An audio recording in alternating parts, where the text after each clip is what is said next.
Joining me right now is New York Congresswoman and member of the House Foreign Affairs and Small Business Committees, Claudia Tenney. Congresswoman, thanks very much for being here. What can you tell us about these negotiations?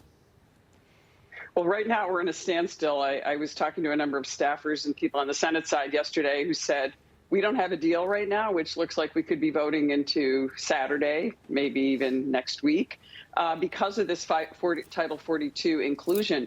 And look, the Democrats who are vulnerable next year don't want to have to vote to take away Title 42. They don't want to vote against it. But yet the Democrats in the House are pushing back. The Progressive Caucus is saying, oh, no, we got to get rid of Title 42. But also the other factor out there is that the Supreme Court could very well weigh in on this in the next couple of weeks. So right now it's just peculiar that the Democrats are so adamant about making sure that we allow this dangerous Title 42 to expire and to see the number of immigrants that are going to come across the border. It's so strange, in my opinion, that why would we have in this budget like money prohibiting us from really securing the border, you know, rebuilding the wall, putting up the money we've already spent on it with the rusting piles of steel that are sitting at the border? Why are we doing that? And yet we're giving over $400 million for border security to our allies and countries in the Middle East. Yeah, let's talk about that for a second. So you're saying that there is money earmarked for the quote unquote border, but you're not allowed to use that money for border security. It's supposed to be for the benefits for illegal migrants. I'm talking about the southern border right now. Our southern border, benefits for migrants, only technology, not rebuilding the wall or finishing the wall.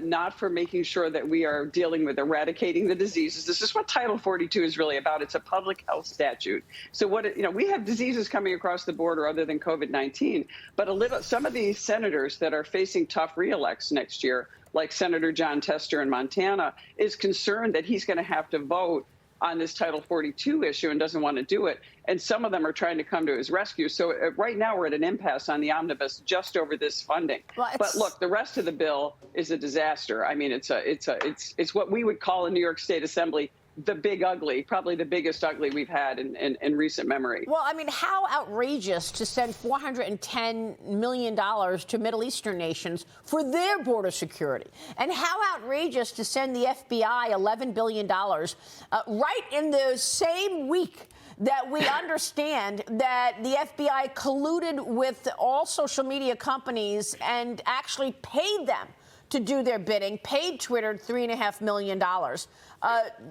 while they censored real information right before the presidential election. And yet people like South Carolina Senator Lindsey Graham, as well as Mitch McConnell, Tom Cotton, they're all moving to advance this bill. Here's Lindsey Graham yesterday defending his vote for the omnibus. Watch. Well, I don't believe we'll have a stronger hand on defense next year. But what's happened here is we've had a 10% increase in defense above inflation at a time the world is a very dangerous place. I want to lock that in. This is a broken process, and I don't want to replicate it next year. Now, hold on, because you know this. You've got your son in the military. Your family is a military family, Congresswoman. You've got an increase in defense spending, and I know it's $45 billion more than what the president actually requested, but it's not 10% above inflation. It's 10%, but inflation 7.1%. So what does that mean? Is it a 3% increase? Walk us through the defense numbers. Yeah, the problem, look, I am pro-spending on our defense. We've had years under the Obama administration. We're still trying to recover. Right, we're pro-defense. But a lot of the senators are completely putting all of this is their hill they're dying on. Well, we got defense spending, so we're going to justify having all this money in the discretionary side, all this equity, inclusion, the ESG that's in there. Equity appears 14 times in this bill. The word salmon, salmon, the fish, 48 times. So there's all kinds of junk in here that we really don't need. And I think what the senators, I'm just going to be totally honest with what I've heard in conversations, I think what they've heard is that let's get this through because we're not sure what's going to happen on January 3rd with Kevin McCarthy. We're not sure Kevin McCarthy is going to be able to come up together with Republicans in consensus in a continuing resolution in February. Let's get this big ugly out of the way so that we can start fresh. But the problem with it is it takes away all the leverage Republicans could have on exactly what you pointed out. We need oversight over the FBI, the Department of Justice, what's happened with this Hunter Biden laptop, what's handled with all these scandals, the lack of accountability in the White House. And if we take our financial leverage away, our power of the purse, which is something that's uniquely part of our constitutional power as the House of Representatives, we're going to have nothing to hold them accountable. Our subpoenas, you know, with James Comer taking over an oversight, Jim Jordan and judiciary, our subpoenas are going to be ignored by the administration because we're going to have our one leverage tool that we can have in the House, and that is our financial strength and the power of the purse. We're going to have none of that because we're going to extend Nancy Pelosi's and this bloated legacy all the way through to the end of next year, and we're going to have nothing, and we're going to have a hard time dealing with inflation. The cost alone, and you talk about economic issues a lot here, the cost alone, the continued war on energy, which is going to be the centerpiece of how we get out of inflation, why we have a war in Ukraine. It's energy, it's the economy, it's a weak administration.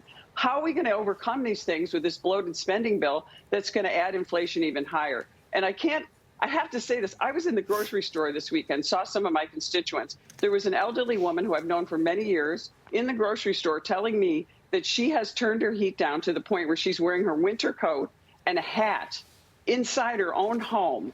And that's because the cost of energy is so high. There's a war on energy in Albany. There's a war on energy in Washington. And we continue this in this bill. So I say give us a chance as the Republicans in the majority to revisit this in February. Give us a chance to come together and actually do something that's good for the American people, that cuts the unnecessary spending, that gets away from this war on energy, the war in our economy, increasing inflation. We have a shot, but right now the Republican senators are denying us this shot. And I think it's really unfair for them to do that. And I think it's time to really revisit this issue as far as what we're going to do on January 3rd. You know, we have got to come to a consensus. We need a speaker. We need to have government work. Look, we're never going to get a perfect speaker. I understand why some of these people object. We're never going to have anyone perfect, but we have to lead, we have to govern, and we have to look at the people we represent, the American people and the taxpayers of the United States, and asking them to do something that they really cannot afford to do right now, which puts us in jeopardy economically, strategically, and dealing with foreign affairs. Yeah, and by the way, why is it all on the Republicans if we have a government shutdown? I mean, why not just agree to a continuing resolution and put it back on the Democrats? Because it's, you know, I mean, look, nobody wants to be there on Christmas Eve and Christmas doing this work, but it's your job, and people are expecting that you are going to recognize the inflationary environment and act accordingly. By the way, there was nothing in that omnibus bill about permitting, right? About energy independence, nothing. Nothing. We're not. Why are we doing this? Is the key to our future. Energy impacts at least 25% of inflation pricing. So we could just with energy alone, we could help with price, and we could have leverage in this war in Europe that is raging on, which would really help our foreign allies. Congresswoman, thanks very much. Claudia Tenney joining us. We appreciate your time. All right, we'll be right back. Stay with us.